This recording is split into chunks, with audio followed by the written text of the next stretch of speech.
Welcome to the Deep Dive. Today we're digging into something pretty interesting. The links between happiness, getting things done, and, well, English fluency. Exactly. And it's not just about grammar rules. It's more about how these pieces fit together to, build a more fulfilling life for you. Yeah, and this isn't just for beginners, right? Even if you're pretty advanced in English, there's something here for everyone, I think. Definitely. We're seeing how these ideas connect, offering real insights, whatever your level. Okay, so let's frame it like this. Happiness is sort of the foundation. Right. The bedrock. Then goal setting is like your compass. Guiding the way. And fulfillment, that sense of purpose, that's kind of the destination. And English fluency, that's the vehicle that helps you get there, maybe even opens up new views. That's a great way to put it. And speaking of journeys, Priya's story really illustrates this. She was from India, not many resources for learning English. Right, but she had this big dream, didn't she? Studying abroad. She did. And what's amazing is how she went about it, like just a Bard dictionary and a radio. That's it. Wow. Yeah, figuring out sounds, words, all driven by that initial dream. And it wasn't overnight, obviously. Years of effort. And she got there. She did. Landed a scholarship, studied engineering in the UK. It just shows how that personal drive, with language being a key part, can lead to amazing things. It really does. Makes you think about those first small steps. And that reminds me of Brene Brown's book, Daring Greatly. Oh, yeah. Great book. It's all about being vulnerable, chasing those goals. Yeah.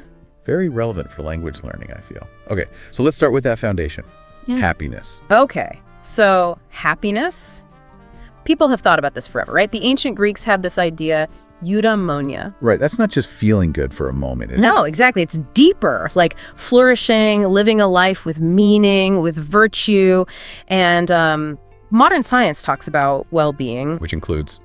Well, things like positive emotions, feeling engaged in life, having a sense of purpose. So we need to distinguish between, say, winning the lottery. Yeah, that external kind of happiness. It's nice, but it's fleeting. Versus the internal kind. Exactly. That's more stable. Built on things like gratitude, resilience bouncing back, Crucial for language learners, definitely.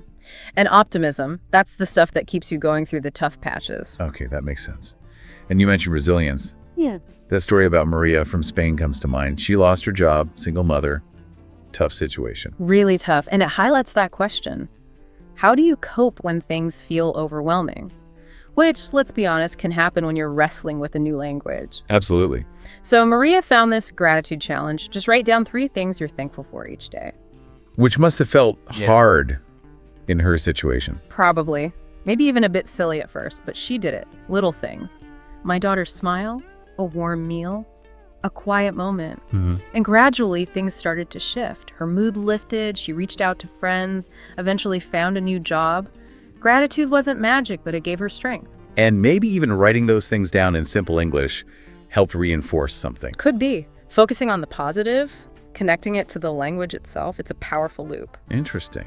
Then there's Carlos, the baker in Argentina. Loved baking, but felt unfulfilled. Yeah, something was missing. And what he did was interesting. He connected his passion, baking, with learning English. He started sharing bread with neighbors. Nice. But the key part, he asked for feedback in English. Ah, okay. So combining generosity and practice. Exactly. And it sparked joy for him and the neighbors. And it wasn't just a feeling. What happened? His bakery flourished. He even started teaching baking classes in English. Wow. That's fantastic. Shows how happiness can come from giving and how language helps build those connections. Then think about it. Explaining baking, asking for feedback in English, that must have really solidified his vocabulary in that area. Definitely. Now, for listeners interested in happiness strategies, you mentioned Sean Akers' The Happiness Advantage. Yeah, lots of science-backed stuff there. And the Book of Joy with the Dalai Lama and Desmond Tutu, great insights on joy through connection. Good recommendations. Okay, let's really zone in on gratitude now, specifically for learning English. Right. Gratitude's like a happiness superpower. Research shows it literally helps your brain spot the good stuff, boosts mood, even physical health. And the English connection. Well, actively practicing gratitude can be a great way to practice English. How so? Walk us through it. Okay, try this. Every day, write down 3 things you're grateful for. And here's the twist, do it in English. Okay. I'm thankful for the beautiful sunrise this morning, or I appreciate my colleague's story about her trip. Even, I learned a new English song today. I see. So you're not just feeling it, you're forming the thoughts in English. Precisely. You're building vocabulary, finding the right words, practicing sentence structure, and importantly, getting more confident using English for personal feelings. Makes sense. Any other ideas? Yeah, you could try writing a short gratitude letter in English. Dear Mom, I'm so grateful for. Simple stuff. Or a gratitude jar. Write little English notes daily. Spoke English with a stranger today, then read them later. That's a lovely idea, like collecting positive moments. And think about Anna, the traveler from Poland. Felt lonely on solo trips. Yeah. Started a gratitude journal in English, focused on small joys, friendly chats, nice views. It shifted her whole experience, and she practiced English constantly. She even shared it online, inspired others. So focusing on the positive in English helps combat loneliness and boost her language skills. Exactly. It makes the learning meaningful, personal, which often speeds things up. Okay, shall we move on to achievement? Setting goals. Let's do it. Happiness foundation is set. Yeah. Now for the compass, goals. But not just any goals, right? SMART goals. Right. Vague goals are like sailing without a map. SMART gives you structure. Specific, measurable, achievable, relevant, time-bound. Let's apply it to English. Okay, example time. Vocabulary. Okay. Instead of learn more words, try. I will learn and actively use 15 new English idioms for daily conversation by the end of this month. Specific. Idioms. Measurable. 15. Achievable. Hopefully. Relevant. Daily conversation. Time-bound. End of month. Got it. You could even add how. Track them in a notebook. Use 3 a week. And notice, framing the goal in English reinforces those terms too. Much better than just learn idioms. How about for speaking? Sure, maybe. I will practice speaking English for 20 minutes daily, recording myself describing my day to feel more confident at the party in 3 months. Specific. Describing day. Measurable. 20 months daily recordings. Achievable. Seems reasonable. Relevant. Confidence for party. Time-bound. 3 months. Clear. And describing feelings in English connects it emotionally too. These examples really show how SMART makes schools real. Now, Ahmed, the engineer from Egypt, he felt overwhelmed by the idea of fluency. Totally, like this giant mountain to climb. But his strategy was brilliant. Break it down. Mini goals. Super simple stuff. Learn 5 new English words daily. Watch 1 short English video weekly. Small, consistent steps. And it worked. Amazingly well. Within a year, he was presenting at international conferences in English. It shows consistency, often beats intensity, you know.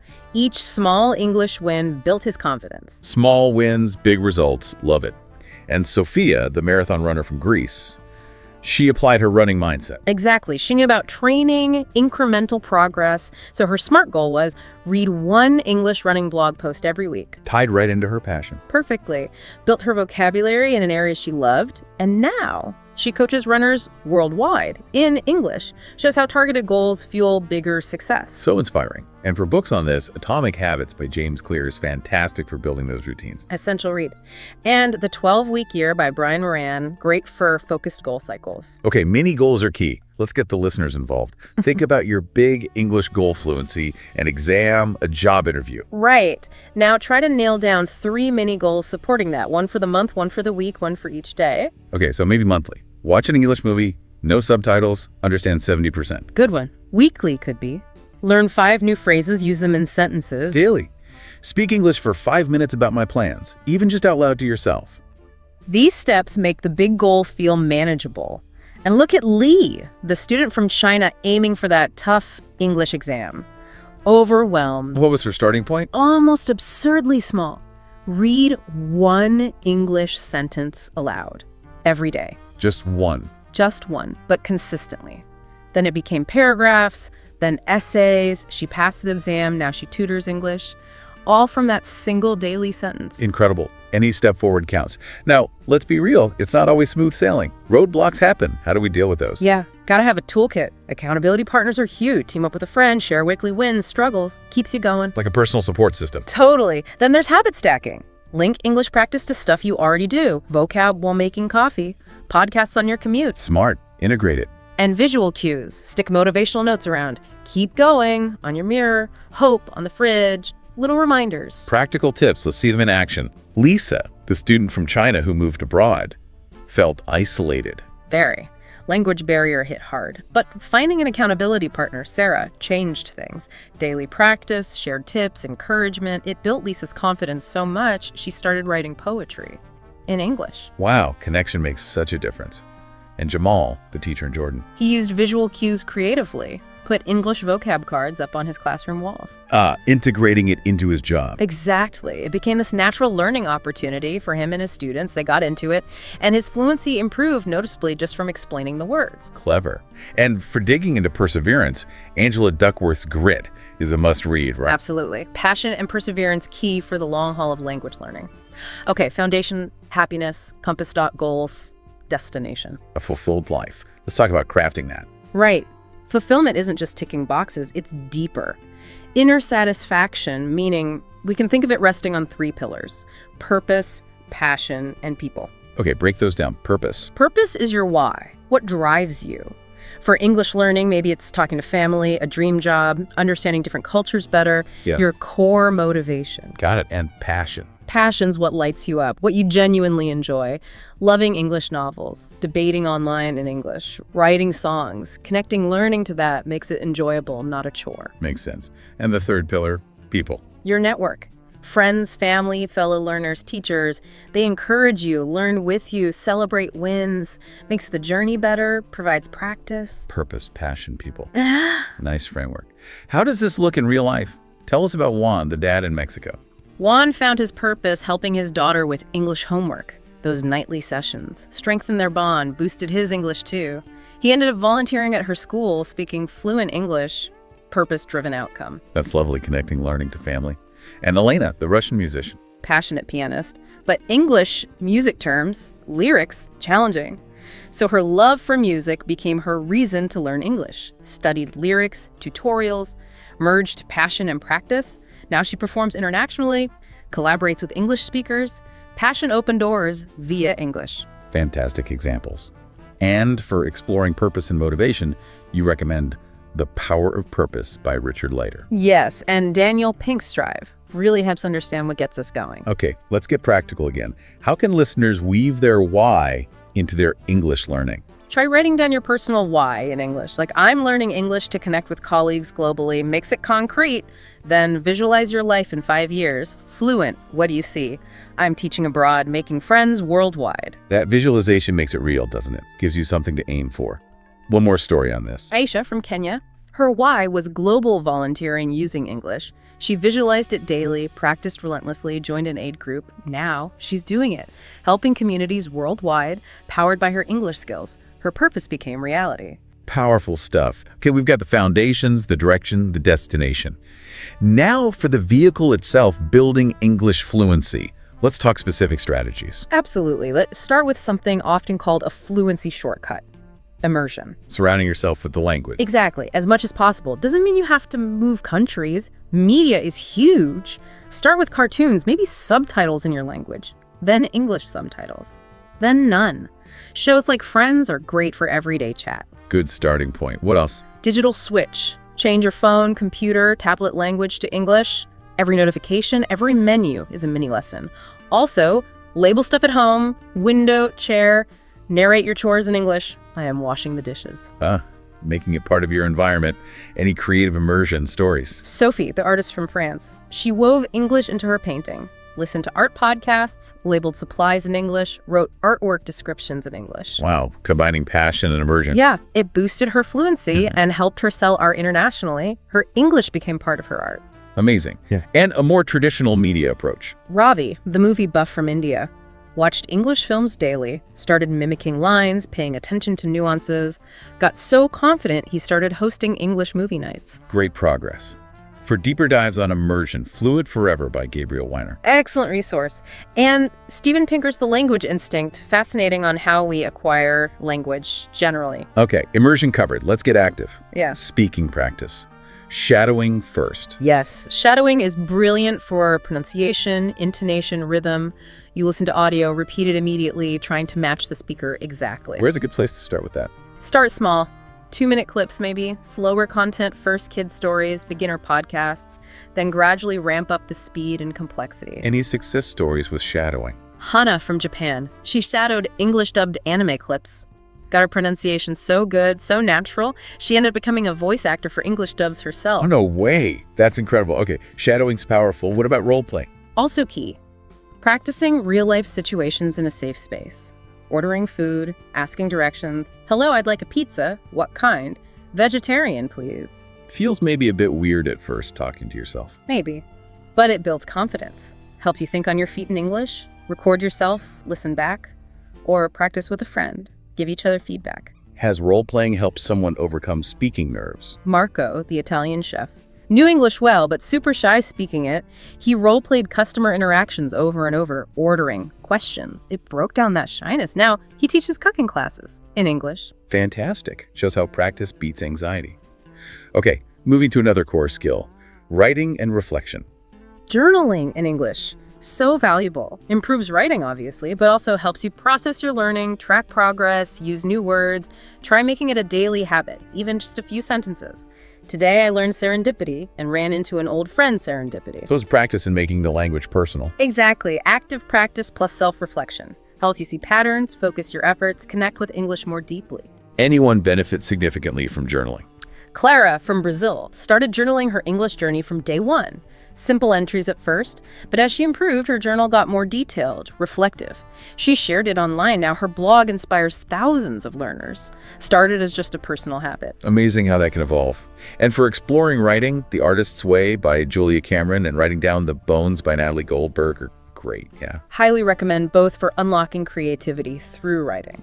Okay, ready for some more quick-fire tips? An expanded section. Let's do it. Supercharge the learning, vocabulary building first. Okay, beyond just lists. Learn words in context. See, she was brave to speak up.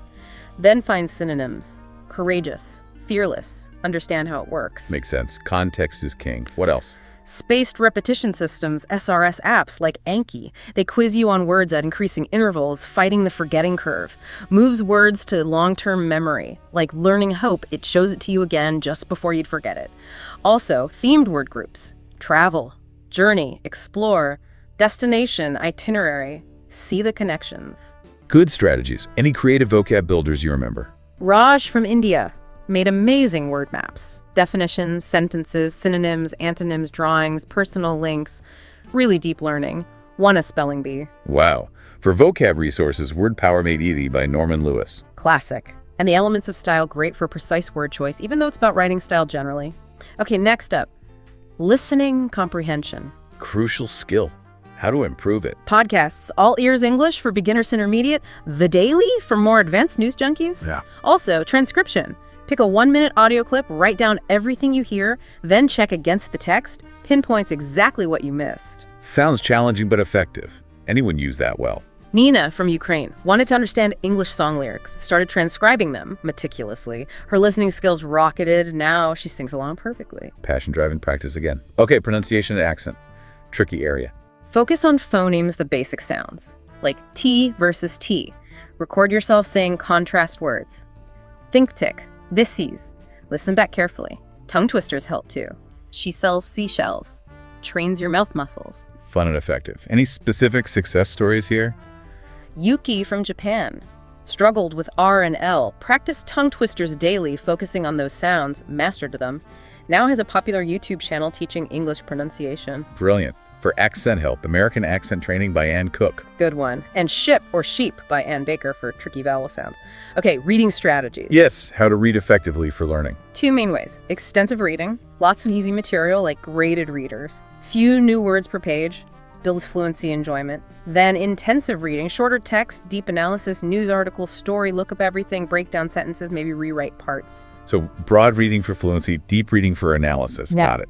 Any reading transformations? Omar from Egypt. Started with English comics fun, visual context helped, moved to short stories, then novels, now writes English book reviews online. All started with comics. Great progression. Finally, speaking confidence boosters. Big hurdle for many. Mirror practice. Talk to yourself in English in the mirror for 2 minutes daily. Gets you comfortable with the act of speaking. See your body language. Recording yourself helps too. Listen back, spot issues, celebrate progress, and language exchange apps like Tandem Real Conversation Practice, feedback. Practical steps. Anyone conquer speaking fear this way? Alex from Russia. Terrified of speaking English publicly, started with mirror practice, then recording, slowly built confidence, ended up giving a TEDx talk in English. Wow, that's huge. For confidence building, the Confidence Code and Talk Like TED are good shouts. Absolutely great insights there. Shall we recap a few more quick success stories? Yeah, let's hear some highlights. Reinforce what's possible. Okay, quick ones. Elena, Italy, nervous on phone, practiced 3-min calls, now works on global team. David, Brazil, posted online in English, got startup writing job. Amina, Morocco, started cafe language meetup, now thriving community. Mr. Kim, 70, Korea, started with kids' books, now reads novels, travels, connects globally. Sarah, Nigeria, networked in English, got scholarships. May, Taiwan, overcame shyness, performed English songs. Hadi, Syrian refugee, learned English in camp, now a translator rebuilding his life. Just incredible stories. Really shows the range of impact. And for resilience, Viktor Frankl's Man's Search for Meaning is profound, isn't it? Deeply moving. Shows the power of purpose even in the worst circumstances. Okay, let's talk mindset and resilience directly now. So crucial. Agreed. Growth versus fixed mindset, fundamental difference, right? Huge. Fixed is, I can't do this. Growth is, I can't do this yet. Growth mindset sees challenges as learning opportunities, effort as the path, learns from critique, inspired by others, believes ability grows with work. How do we cultivate that growth mindset for English? Reframe your inner voice. Mistake, not I'm dumb, but okay, what can I learn here? Error. It's feedback, not failure. Praise your effort, not just results. Celebrate small wins, learn from criticism. See other success as proof it's possible. Any mindset shift stories? Tom from the UK thought he was too old to learn languages. Fixed mindset. Challenged it, learned 3. Now teaches mindset shifts. Leela from Thailand bombed an English speech. Felt awful. Reframed it as growth fuel. Analyzed, practiced. Now a top presenter. Amazing shifts. And Carol Dweck's mindset is the classic text on this. Groundbreaking work. And the growth mindset coach by Annie Brock for practical steps. Okay, another common thing. Hitting plateaus. Feeling stuck. Yeah, happens to everyone. What do we do then? Don't despair, shake things up, been doing grammar drills, read comics, translate recipes, revisit old work, see how far you've come. That's often really motivating. Good idea. Reminds you of progress. Any plateau busting stories? Kai from Vietnam felt totally stuck. Switched from study books to English video games. Fun, immersive, broke the plateau. Also, try a Fluency sprint, 30 minutes focused English practice daily for 14 days. Intense bursts can push you through. Nice idea, like interval training for language. Okay, final practical workshop time. Let's build an action plan. Right, let's pull it all together. First, define a 6-month SMART goal for your English. Specific, measurable, all that. Then identify 3 supporting habits. Daily shadowing, weekly partner chats, recording yourself. What works for you? Next, name your support team. Who keeps you accountable? Friend, online group. Find them. Finally, start a Fluency journal. Track progress, reflect weekly, set intentions. Makes it concrete. Any planning success stories? Nia from Ghana. Plan daily English chats with online partners. Stuck to it. Now a confident diplomat using English professionally. Planning worked. Brilliant. Now a commitment. We invite you, the listener, to make a personal pledge. Yeah, take a moment. Say it to yourself. I, your name, pledge to practice English daily for 6 months, growing through every step. Maybe write it down. And for focus, Robin Sharma's The 5 a.m. Club and Cal Newport's Deep Work are excellent. Okay, wrapping up. We've seen how happiness, goals, fulfillment, and English fluency are all connected, right? They feed each other. Totally intertwined. Happiness supports effort, goals give direction, fulfillment provides motivation, and English unlocks it all. So the key message is, start small, start now. Exactly. Do one thing right after this. Write 1 gratitude sentence in English. Set 1 mini goal. Have 1 quick English chat, anything. And remember, you're not alone. Connect with others, share your journey, celebrate the wins. Definitely. And one last story. Paulo from Brazil wrote 1 English paragraph daily. Just 1. It grew, evolved, became a whole book in English. Reminds me of The Alchemist. When you want something, all the universe conspires. Exactly. So start now. Write, speak, dream in English. Your journey begins tonight.